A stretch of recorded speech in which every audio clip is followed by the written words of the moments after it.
삼성전자 4분기 잠정 실적 아까 잠깐 말씀해 주셨지만은 영업이익 20조가 나올 거다 네. 이런 얘기가 나오네요. 저 근데 삼성전자 관련해 가지고는 네. 솔직히 말해서 좋아요. 좋은데 음. 다들 들고 있을 거다라는 생각도 들고 음. 있고 오늘 장에서 왜 이렇게 많이 갔나라는 생각도 많이 들었어요. 이런 생각이 음. 들었습니다. 그러니까 이번에 뭐 미국 주식 관련해 양도세나 이런 부분 얘기했었잖아요. 네. 그래서 미국 주식 정리하신 분들이 만약에 국내 시장을 온다라고 보면 음. 삼성전자나 SK하이닉스를 집중적으로 담아갈 가능성이 있겠구나라는 음. 생각이 들고 있고 네. 그런 부분이 어느 정도 반영이 됐나? 라는 생각도 드는 부분. 음. 그리고 주말 사이나 계속적으로 얘기가 나오는 게 이번 주에 이제 4분기 잠정 실적을 발표합니다. 네. 삼성전자에서. 근데 이게 계속적으로 올라가고 있어요. 또 뉴스를 음. 보시면 알다시피 이게 다 다릅니다. 네. 어. 어떤 데는 뭐 15조, 어떤 데는 16조, 어떤 데는 음. 17조 뭐 이렇게 네. 얘기가 나오는데 이제 20조까지도 얘기가 나오고 있어요. 이게 오. 장난 아닌 거예요. 그러니까 1년 동안 번 게 아니라 네. 1년 동안 버는 게 아니라 네. 분기 만에 버는 건데 아이고. 이게 어마어마한 수치입니다. 얼만큼 어마어마하냐면요. 네. 이거를 좀 쉽게 설명을 해드리면 네. 음. 쉽게 설명해드리면 23 잠깐만요. 네. 이게 네 보시면은 거의 말도 안 되는 수치죠. 네, 어. 24년도에 30조, 32조, 네. 그리고 23년도에 6조 5천억 이건데, 네. 그러니까 거의 1년 동안 번 거를 이제 어. 분기 만에 거의 한다고 보실 수가 있고, 물론 그 정도까지는 아닌데 네. 내년부터는 이제 확 달라지는 거죠. 그러니까 이게 완전 실적이나 이런 부분이 익사이팅해진다라고 보실 수가 있어요. 네. 그렇기 때문에 우리가 지금 증시나 이런 부분이 올라가는 부분이 결코 장난이 아니다. 이게 실적 때문에 올라가고 있다라고 보실 수가 있습니다. 그러니까 AA 데이터 센터나 이런 부분이 고르지 삼성전자 그리고 SK하이닉스, 마이크론 뭐 이 세 기업 중에서 다 돌아가고 있는 부분이 큰데 그런 부분에 있어서 실적이나 이런 부분이 어마어마해지는 거죠. 그렇기 때문에 삼성전자 들고 계시는 분들은 저는 그냥 지금은 가격 뭐 생각하지 마세요. 가격 보면 팔고 싶어요. 아, 그죠. 네, 근데 우리 다들 알다시피 미국 주식 해보셨던 분들 알죠.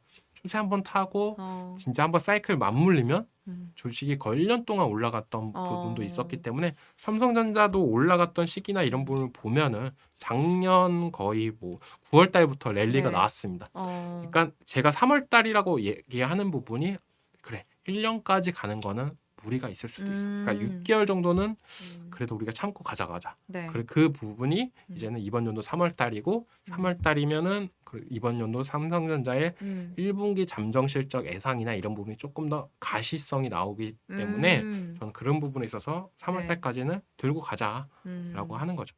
3월 달까지 들고 네. 가고. 그래도 뭐 제가 삼성전자나 SK하이닉스 말고더라도 저번 네. 주에 한미반도체 말씀해드렸잖아요. 네. 오늘 22% 올랐어요. 아, 그래요? 네, 만약에 뭐 반도체 관련해가지고 내가 늦게 들어갔다라고 네. 보시면 한미반도체 말씀을 해드렸던 부분이 있는데 이것도 제가 2주 전인가 말씀을 드렸었죠. 그때 맞아요. 이거 좀 이따 리뷰 시간에 또 맞아요. 자세하게 말씀을 해드리겠습니다. 맞아. 소개해 주셨던 게 이제 많이 오르니까 한미반도체도 또 같이 가는 종목인 거잖아요. 이때까지는 가치는 잘 안 갔어요. 근데 요즘 들어서 이제는 소부장의 가치나 이런 부분이 또 올라가고 있죠. 그런 부분도 되게 빨리 말씀을 해드렸죠, 제가. 네. 맞아요. 이게 반도체 관련해 가지고 도대체 우리가 삼성전자와 SK하이닉스는 그냥 가지고 가면서 소부장을 하느냐 아니면은 뭐 소프트웨어 쪽을 하느냐 해가지고 뭐 또 어디를 또 주 타격으로 하느냐라고 했을 때 좀 고민이 되고 또 그때마다 멘토님들이 살짝 조금씩 말이 다르신데 우리 이종호 멘토님은 소부장이 그래도 같이 가기 좋다라고 봐주시는 거죠. 네. 그 중에서 뭐 한미 반도체가 제일 유난하게 네. 괜찮다라고 생각했는데 그나마 그래도 또 대장주를 잘 말씀을 해드린 것 같아요. 자, 좋아요. 다음 페이지 보여주세요. 자, 이제 5G보다 50배 빠른 6G. 저는 이제 6G 시대는 처음 들어보는데 이제 이러다가 11, 뭐 12, 13 뭐 더 높아질 것 같아서. 근데 빨라진 거는 좋은데 사실은 글로벌 패권 전입기 본격화한다. 통신이라는 것 자체가 요즘에 우주항공 분야에서도 계속 나오고 네, 있잖아요. 맞아요. 점점 더 중요해질 거고 또 점점 더 필요할 거라고 생각을 하거든요. AI와 통신 장비와 우주항공이 세 개가 합쳐져 가지고 엄청난 시너지를 낼 것 같은데 통신에서 저희가 어떤 걸 좀 유념해서 봐야 되나요? 통신에서 유심히 봐야 될 거는 네네. 통신이 왜 요즘 각광을 받아야 되냐라고 음. 보는 부분이 제일 크다라고 보고 있어요. 네네. 통신 우리가 다들 막 그러잖아요. AI 관련된 서비스나 이런 부분 사용하셨던 분들은 AI가 생각을 하고 우리한테 보여지기까지 이렇게 막 시간이 어느 정도 걸린단 말이에요. 네. 그리고 또 뭐 이미지 구축이나 이런 부분 만드는 것도 어떻게 본다라면 서버, 송신 이 속도도 되게 중요하게 네네. 다가오고 있다라고 말씀을 해드리고 싶고, 그러니까 백날 뭐 HBM 단수 올리고 성능 빨라지고 이래봤자 그 안에 데이터 센터에서 처리하는 게 빨라지는 거지. 네. 그 처리했던 게 내 컴퓨터로 올라고 한다라면 결론적으로는 인터넷이 잘 빨라야 된다라고 네. 볼 수가 있는 거죠. 네. 그렇기 다 때문에 필요한 거죠, 어떻게 보면은. 네, 우리 그러니까 그런 거예요. 네. 과거에 우리가 컴퓨터나 이런 부분 많이 했었잖아요. 네. 그때 언제였냐라고 본다면 뭐 메가패스 막 음. 알죠. 속도 네. 빨라야 된다.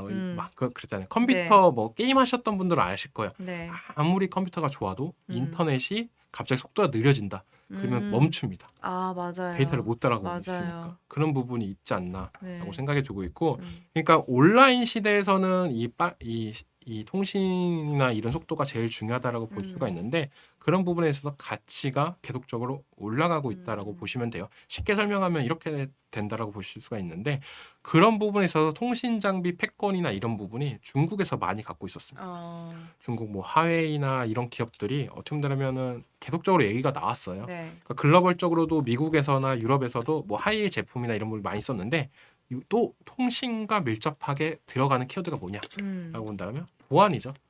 우리나라 기업들 솔직히 말해서 뭐 SK텔레콤, 뭐 KT, 보안이 LG 플러스 다 다 보안 문제 있잖아요. 보안 문제 있잖아요. 근데 그런 부분이 계속적으로 언급이 되고 미국이나 우리나라 같은 경우 솔직히 말해서 보안에 대해서 되게 약해요.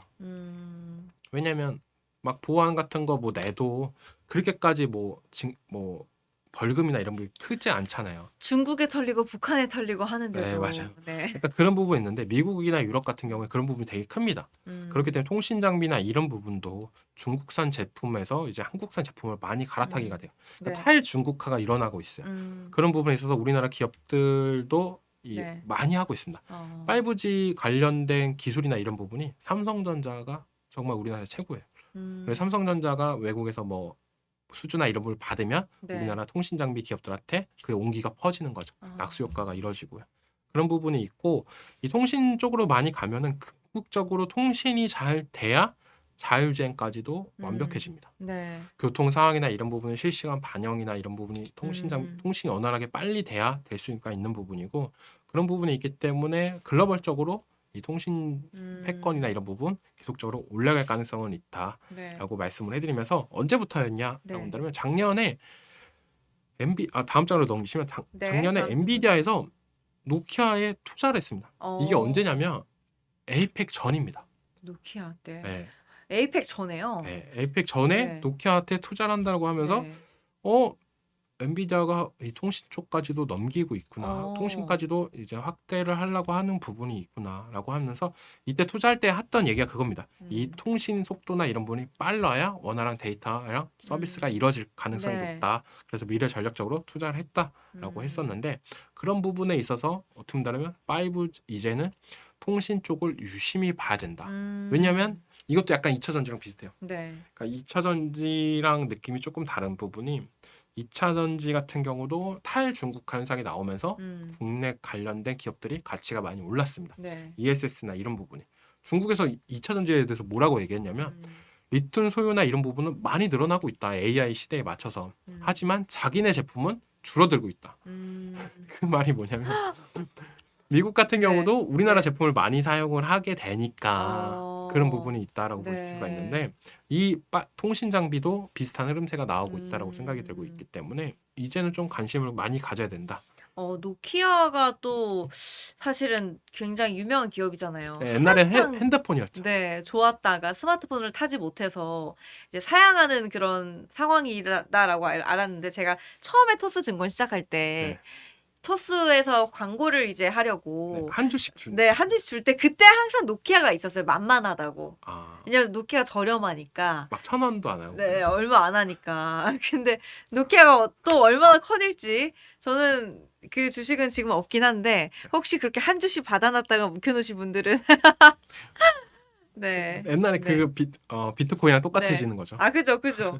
그런 재미있는 부분도 있고요. 네. 자, 그래서 이 5G, 6G AI 시대 통신 장비 가치가 상승하면은 우리가 조금 주목해야 될 뭐 대표적인 종목 이런 거 있을까요? RFHS나 뭐 대한항공통신이나 이런 기업들 많이 어, 보시면 되는데 음, 오늘 준비를 안 했어요. 아, 왜냐면 요 근래 급등이 많이 했습니다.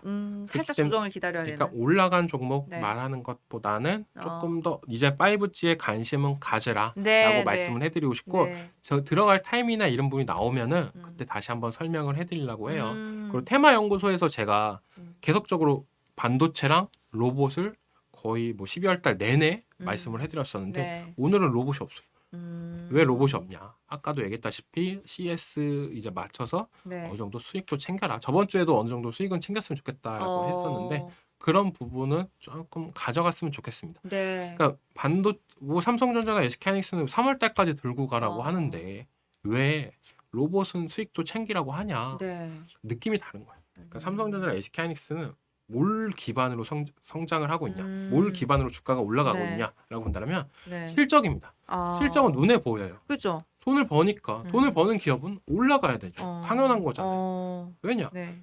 돈을 많이 버는 기업은 나중에 배당도 많이 음. 줄 거고 네. 이런 기대감과 그리고 많은 돈을 많이 번다는 건 회사의 가치도 올라갈 수 있다는 거고 약간 그런 부분이 있는데 로봇 같은 경우에 물론 기대감과 이런 부분은 많이 있습니다. 하지만 아직까지 실적에 대한 미비한 부분이 있기 때문에 어느 정도 큰 이슈 앞에서는 수익을 조금 더 챙기는 것도 좋은 습관입니다. 그러니까 물론 팔고 나서 더 올라갈 수도 있어요. 그쵸. 하지만 그래도 수익은 챙겨야 됩니다. 그래서 제가 멘토님이 해주시면 너무 명쾌한 것이 예를 들어 제 포트폴리오 구성을 보면은 두산에너빌리티, 네. 삼성전자, 현대차, 뭐 현대위아 뭐 이런 거예요. 네. 그러니까 대부분 이제 포트폴리오가요? 그러니까 네 대부분 약간 좀 무거운 애들. 좋은 거 다 들고 계시죠. 그래요? 그래서 약간 좀 산지 얼마 안 됐는데 다들. 근데 이런 거 보면서 빨간불이 뜰 때, 내가 번 건 아니지만 플러스가 뜨잖아요.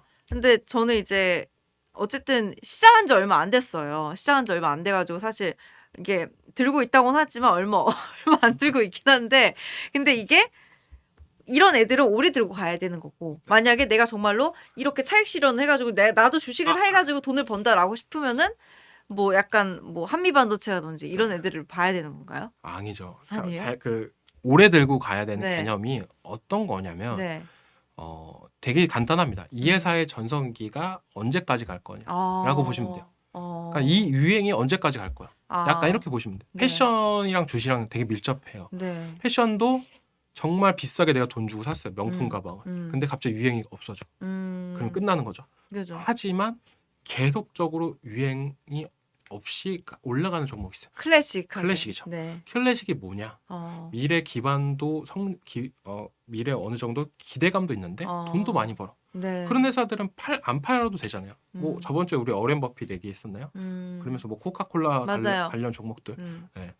왜냐면 코카콜라 워렌 버핏 투자할 당시에는 네. 미국인들한테 너무 좋아. 근데 그 사람이 생각했을 땐 이거죠. 전 세계 사람들이 이걸 다 먹는다면 가치는 더욱더 올라갈 거야. 돈도 많이 벌 거야. 약간 이런 느낌이죠. 네네. 그러니까 팔 이유가 없게 만들어진 거죠. 배당이 꾸준하게 되면서 이제 그쵸. 정말 클래식하게 된 거죠. 네. 근데 우리나라 종목들 같은 경우에 약간 클래식은 많이 없어요. 아. 네, 왜냐면 클래식의 기본으로 따라가야 되는 거는 배당이나 이런 부분이 많이 줘야 됩니다. 네. 그런 부분이 어느 정도 있는데 이제 우리나라는 약간 그런 단계는 없는데 미국 중심은 많이 있죠. 뭐 애플 같은 경우, 구글 같은 경우 워낙 클래식해요. 회사가 뭐 그렇게 말도 많이 안 텁니다. 이런 얘기하면 구글이나 애플은 정말 약간 뭐 메타나 테슬라에 비해서는 테슬라나 메타는 뉴스가 정말 많아요. 네. 그래서 애플과 맞아요. 구글은 재미없는 주식이다 이렇게 얘기를 해요. 근데 그럼, 구글이 작년에 이 빅테크 기업들 중에 상승률이 제일 좋았습니다. 아. 왜냐? 이때까지 많이 못 갔던 것도 있지만 네. 뭐 구글의 TPU나 이런 부분이 더욱더 부각이 되면서 많이 올라갔던 부분이죠. 그러면 약간 구글 같은 애들을 이제 약간 그냥 클래식한 길게 클래식한 기업들이 그러니까 알게 모르게 유행 안 타는 기업들이 클래식한 거죠. 그러니까 지금 뭐 들고 계신 종목들 같은 경우는 어떻게 본다면 오래 가도 돼. 그러니까 그런 후보군에 있는 뿐이지 네, 지금 네. 뭐 무한정 올라가야 됐냐 그런 건 아니에요. 그러니까 두산 에너빌리티 같은 경우도 어떻게 본다면 잘 들어갔다라고 보는 게 저는 이렇게 생각을 해요. 관점의 차이지만 미국에 네. 있는 원전 관련주들은 그쵸. 반토막 났어요. 아. 네, 뉴스케일 파워나 이런 거는 $50 넘었다가 지금 $15 이래요. 그러니까 이것도 반에 반토막 난 거죠. 갈 때 가는 거다. 근데 우리나라 두산 에너빌리티는 올렸잖아요. 고점 뭐 9만 원 찍다가 7만 원대였어. 네. 그러니까 미국 주식 그렇게 많이 빠지는데 얘는 왜 이렇게 안 빠져? 어. 접근을 반대로 가는 거죠. 음. 미국 주식은 미국 SMR 기업들은 돈을 못 버네. 네. 근데 두산 에너빌리티는 가스터빈 수주나 이런 부분이 나오고 있네. 네. 이걸로 지금 어느 정도 돈을 벌다가 SMR 시대가 오면 언젠가 올 거 아니야. 네. 그런 미국 SMR 기업들도 떨어진 이유는 그런 거예요. SMR 시대가 올긴 올 거야. 하지만 지금 돈을 너무 못 벌고 있어.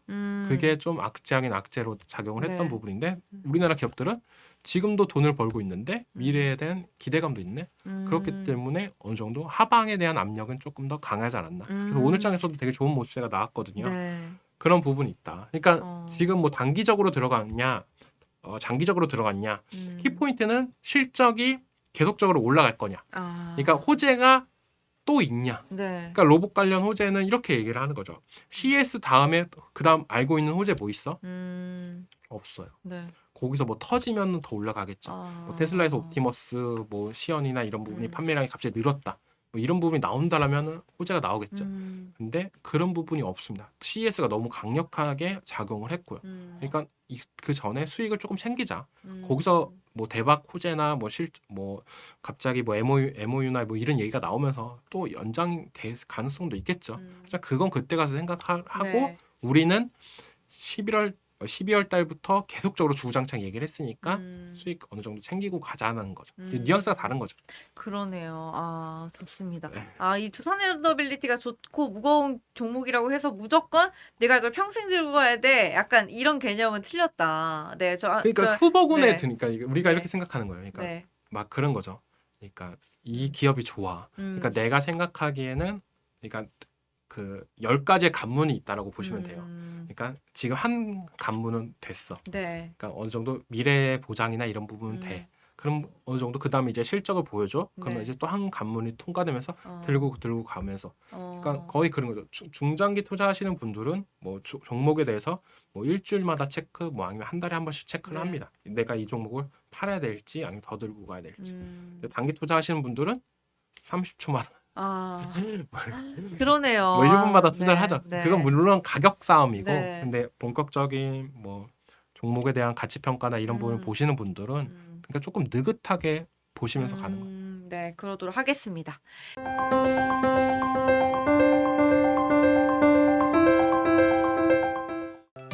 다른 영상도 즐기시려면 구독 버튼을 꼭 눌러주세요.